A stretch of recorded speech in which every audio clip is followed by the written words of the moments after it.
हमारे पास थ्योरम है कि U और W are finite subspaces, are finite dimensional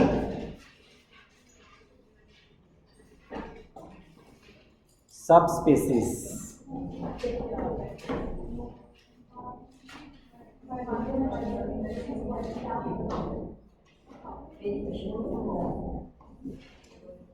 of a vector space में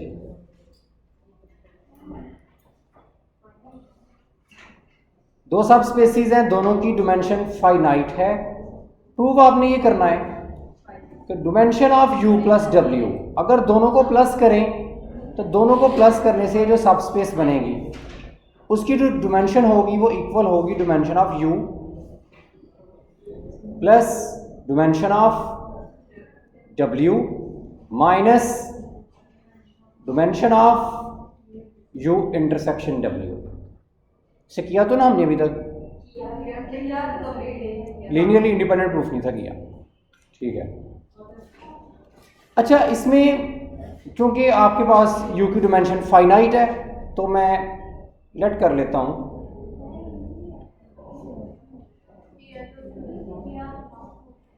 हाँ हमने लीनियरली इंडिपेंडेंट गाल्बन प्रूफ नहीं था किया, हमने सिर्फ इनके वेक्टर लिखे थे। वेक्टर मैं जल्दी से लिख रहा हूँ कि U की डिमेंशन फाइनाइट है तो मैं लेट कर लेता हूँ कि U की डिमेंशन जो है ना, आप कुछ भी लेट कर लें, मेरे यहाँ से गाल्बन हमने M लेट की थी, और V की जो W की जो डिमेंशन है, dimension of W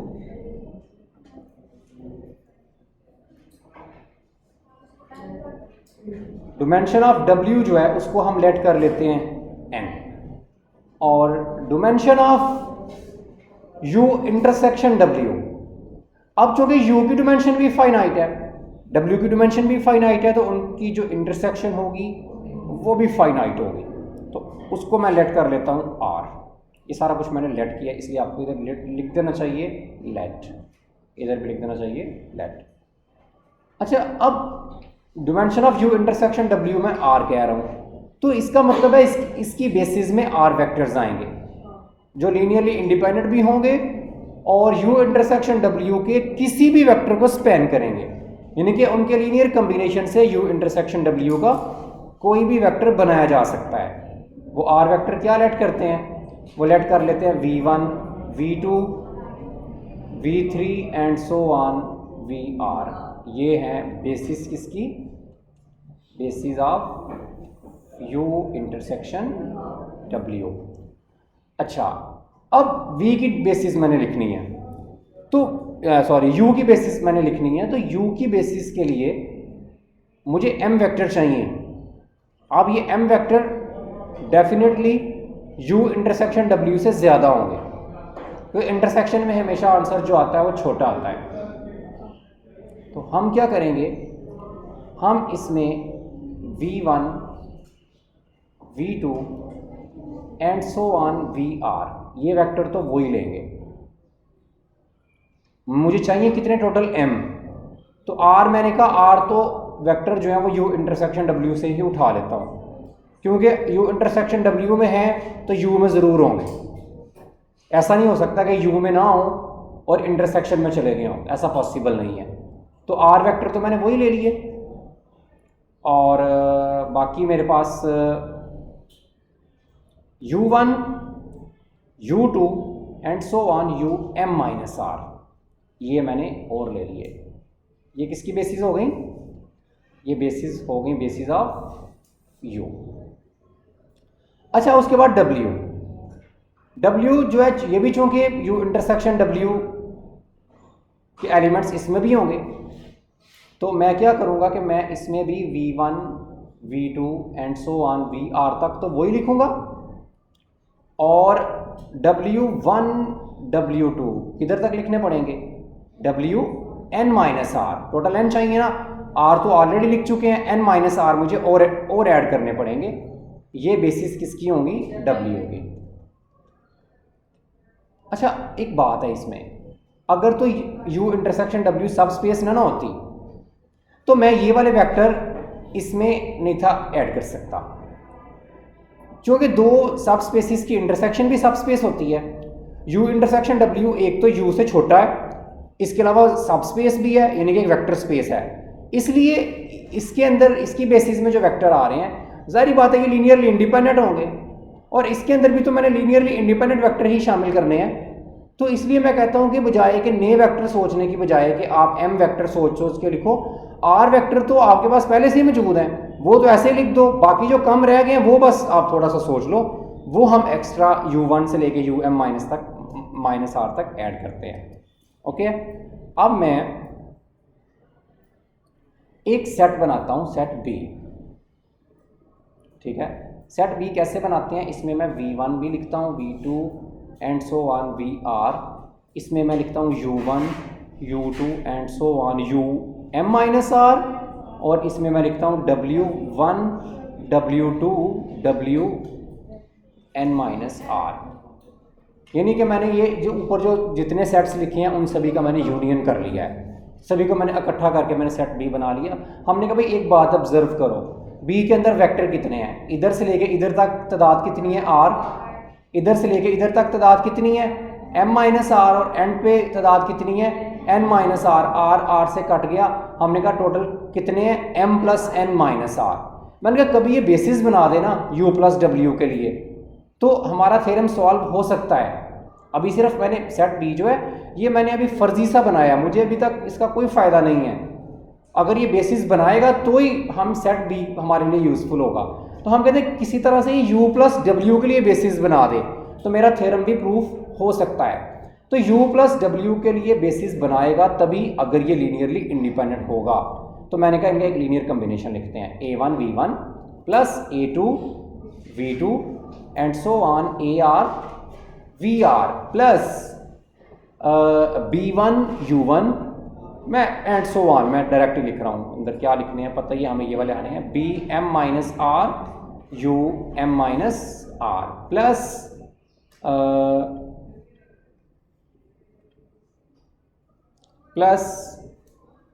c1 w1 plus c2 w2 and so on cn minus r wn minus r, और किसके इक्वल करना है, जीरो के, ठीक है, राइट साइड पे आपने जीरो करना है। अब मैं चाहता हूं कि जितने स्केलर मैंने चूज किए हैं ना, a1 से लेके ar तक, b1 से लेके bm माइनस r तक, c1 से लेके cn माइनस r तक, ये सारे के सारे स्केलर किसी तरह से मैं ज़ीरो प्रूफ कर लो, ये सारे के सारे स्केलर जो है ना ये मेरे पास ज़ीरो हैं। तो ज़ीरो स्केलर बनाने के लिए हम ये करते हैं कि इधर से लेके इधर तक इसको एक नया नाम दे देते हैं, इसे मैं कह देता हूँ v। इधर तक v आ गया, बाकी क्या बचा c1 w1 plus c2 w2 and so on cn minus r wn minus r equal to zero. अच्छा इधर साइड पे बता भी देते हैं v किससे बोला है, v किसको बोला है, a1 v1 and so on ar vr plus b1 u1 and so on bm minus r um minus, इसको मैंने v बोला है, थोड़ा सा साइड पे ना आप इसके बारे में v के बारे में से बता देंगे। अच्छा देखें इधर से मैं v को क्या लिख सकता हूँ, v को मैं लिख सकता हूँ v equal to minus c1 w1 minus c2 w2 and so on minus cn minus r wn minus r। मैंने इन सभी को उधर जाके माइनस कर दिया, इस तरफ इक्वल टू ज़ीरो आ गया। अच्छा देखिए v किससे बिलोंग करेगा, v बिलोंग करेगा w से। क्यों भला, क्योंकि w1 किसका वेक्टर है, w का, w की बेसिस है ना, तो w में ही होगा, बेसिस वेक्टर स्पेस में ही होते हैं। तो w1 w का वेक्टर है, w2 किसका वेक्टर है, w का, wn माइनस r किसका वेक्टर है, w का। जब ये सारे w के वेक्टर हैं तो इनको स्केलर से मल्टीप्लाई करेंगे, तो भाई स्केलर से मल्टीप्लाई करने से आंसर किस में जाएगा, w में ही। वेक्टर स्पेस को अगर किसी स्केलर से मल्टीप्लाई कर दें तो जो आंसर बनता है स्केलर से मल्टीप्लाई करने के बाद वो उसी सेट में जाता है, इसलिए c1 w1 भी w में ही जाएगा, c2 w2 भी किस में जाएगा, W में जाएगा, Cn minus R, Wn minus R भी किस में जाएगा, W में ही जाएगा। अगर किसी एक एलिमेंट W में चला गया है, उसके साथ माइनस का साइन लगा दें तो वो W में ही जाता है, क्योंकि जो वेक्टर स्पेस होती है, सब स्पेस होती है, वो अंडर एडिशन क्लोज होती है। हर एलिमेंट का इन्वर्स उसी सेट से बिलोंग कर रहा होता है। ओके, इसलिए माइनस C1 W1 भी W में जाएगा, माइनस C2 W2 भी W में जाएगा, and so on minus Cn minus R Wn minus R भी W में ही जाएगा। और जब सभी को आपस में प्लस करेंगे तो सब स्पेस का पहला एक्सियम कि उनको प्लस करें या माइनस करें तो भी आंसर, जो पूरा आंसर बनेगा वो भी W में ही जाएगा। इसलिए ये सारे का सारा W से ही बिलोंग करेगा। V उसी के बराबर है, इसका मतलब है V भी W से बिलोंग करेगा। बट लेकिन V U से भी बिलोंग करेगा। क्यों भला? V1 किसका वेक्टर है? U का है ना, U का, U की बेसिस में था। U की बेसिस आपने V1 से लेके VR तक और U1 से लेके M माइनस आर तक लिखी थी। तो V1 आपके U का बेसिस वेक्टर था, इसलिए U का एलिमेंट है। V2 भी, V3 भी, VR भी, ये सारे के सारे किससे बिलोंग कर रहे हैं? U से। U1 किससे बिलोंग कर रहा है? U से। जब इनको स्केलर से मल्टीप्लाई करोगे तो आंसर किससे बिलोंग करेगा? U से। और जब इनको प्लस करोगे तो आंसर किससे बिलोंग करेगा? इसका मतलब है V किससे बिलोंग करेगा? U से। इसका मतलब V U से भी बिलोंग करेगा। अच्छा, V किससे बिलोंग कर गया? V बिलोंग कर गया U से भी और W से भी, बिल्कुल, U से भी और W से भी। तो दोनों के इंटरसेक्शन में आ जाएगा, कॉमन आ गया ना दोनों में। लेकिन हमने तो पढ़ा था कि U इंटरसेक्शन W की बेसिस के बारे में, और हमने बेसिस का मतलब होता है कि U इंटरसेक्शन W का कोई भी एलिमेंट उनके लीनियर कॉम्बिनेशन से बन सकता है। इसका मतलब है ये वाला V भी बनेगा। अगर कोई भी वेक्टर बन सकता है U इंटरसेक्शन W का, तो ये भी तो V भी तो U इंटरसेक्शन W का एलिमेंट है ना। तो V को लाजमी तौर पे बनना चाहिए किससे? D1 V1 plus D2 V2 and so on DR VR। V1 से लेकर VR तक बेसिस थी ना, तो इन बेसिस के लीनियर कॉम्बिनेशन से इसकी जो बेसिस थी, उनके लीनियर कॉम्बिनेशन से इस V को जरूर बनना चाहिए। मैं इस V की वैल्यू पुट कर देता हूँ। क्या थी V की value? Minus C1 W1 minus C2 W2 and so on minus CR WR equal to D1 V1 and so on DR VR।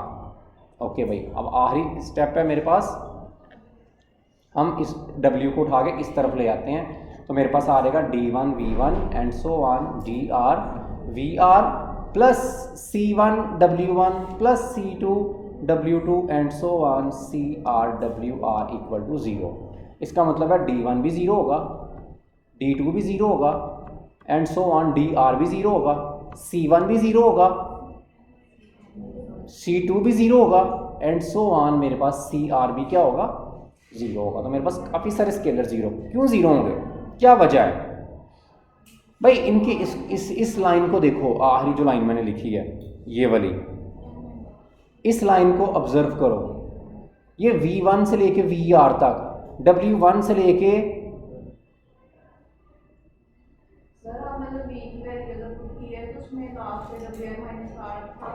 WN minus are आना था, बिल्कुल। इधर मैं भी यही देख रहा हूँ, इधर N माइनस आर आना था, बिल्कुल।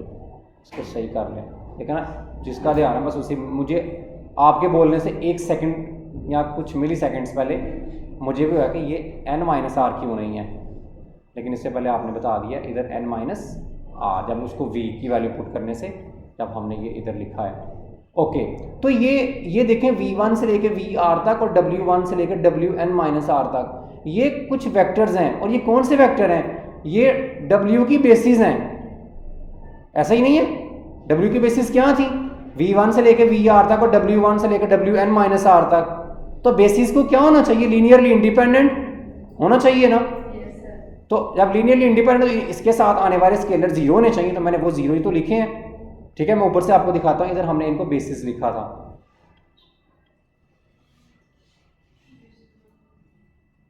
इस जगह पे ये है V1 से लेके V1 से लेके VR तक, W1 से लेके WN, हमने कहा था ये बेसिस है किसकी? W की। तो इसके साथ जब इसका लीनियर कम्बिनेशन बनेगा और साथ स्केलर आएंगे तो वो स्केलर लाजमी तौर पे ज़ीरो ही होंगे, इसीलिए मैंने एंड पे उन स्केलर्स को ज़ीरो लिखा है। इन ऐसा ही लीनियर कम्बिनेशन मेरे पास बना है, V1 से लेके VR तक है और W1 से लेकर WN-R तक है, तो मैंने सारे स्केलर को ज़ीरो। लेकिन अगर ये सारे स्केलर मैं किधर यूज़ कर लूँ, इसको मैं एक जगह पे यूज़ करता हूँ, इनको मैं यूज़ कर लूँ इस जगह पे, इधर वो लंबा चौड़ा लीनियर कम्बिनेशन मैंने लिखा था एक पूरे सेट B का, यही वाला है, यही वाला है ना।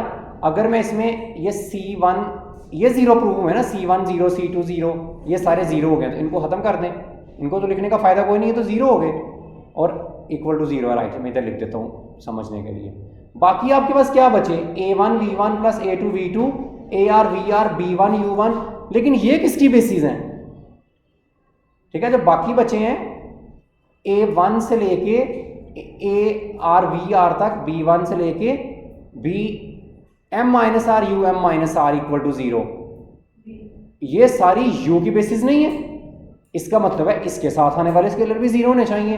A1 0, A2 0, AR 0, B1 0, B2 0 and so on BM-R।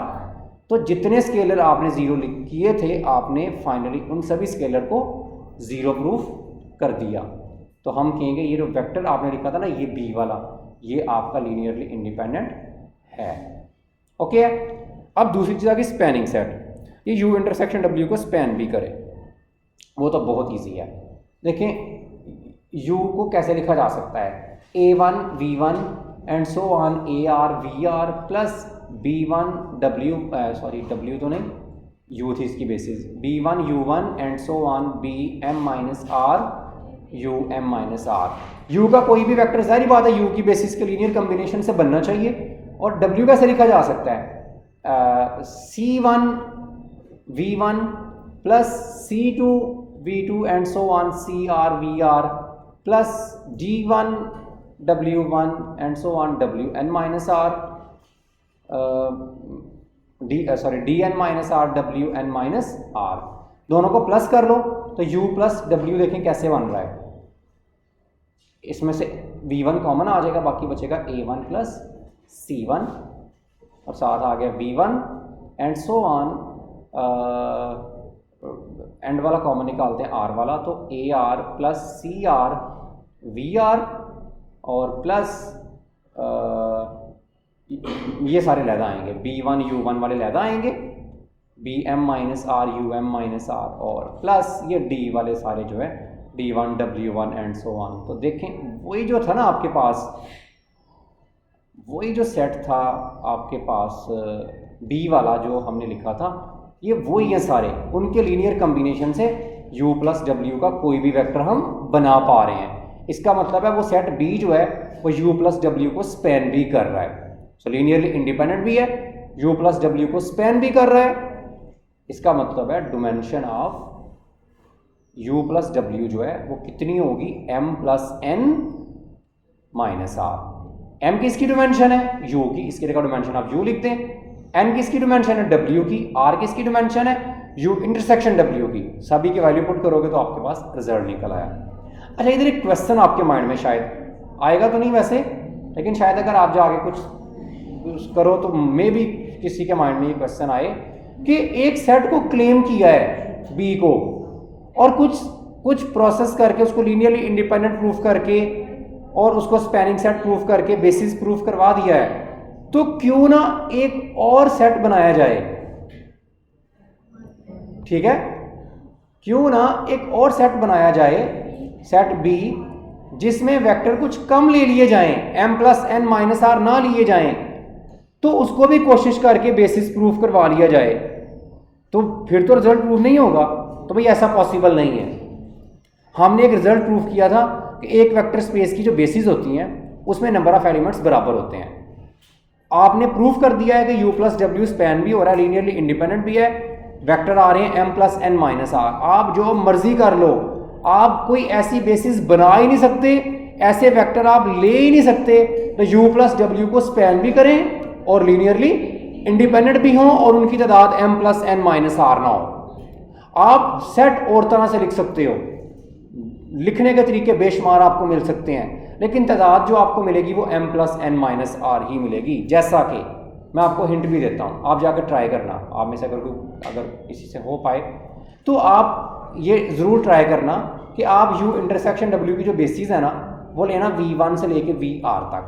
Okay हो गया, तो v1 से लेके vr तक u इंटरसेक्शन w की बेसिस लेना, और u की बेसिस भला क्या लेना, u की बेसिस ये वाली लेना v1 v2 and so on vr plus 1 vr plus 2 and so on.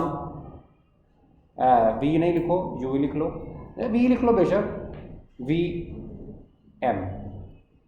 कितनी तादाद हुई, m ना हुई, r पहले थी, r तो वही लिखे और फिर किससे शुरू कर लिया, r प्लस 1 से, यानी कि उसके बाद ही शुरू कर लिया और उसको उठा के m तक ले गए, तो तादाद तो आपके पास m ही बनी। इसी तरह w को क्या लिखोगे, w की बेसिस क्या लिखोगे, v1 v2 and so on vr, और आगे क्या लिखोगे, v तो नहीं ना लिखोगे, v तो ऊपर लिख लिया आपने, तो w लिख लेना, w नहीं v भी लिख सकते हो, vr प्लस 1 एंड किधर तक जाओगे, v n तक जाना है ना, v n तक आप जाओगे। तो आप ये वाले वेक्टर भी यूज़ कर सकते हैं, बाकी सारा प्रोसेस वही होगा। इनको एक सेट बनाओगे जिसमें इन सब को उठा के इन सभी को डाल दोगे और उसको आप बाद में लीनियरली इंडिपेंडेंट प्रूफ करोगे। ओके है, ठीक है, लेक्चर भी आपका ओवर हो गया है।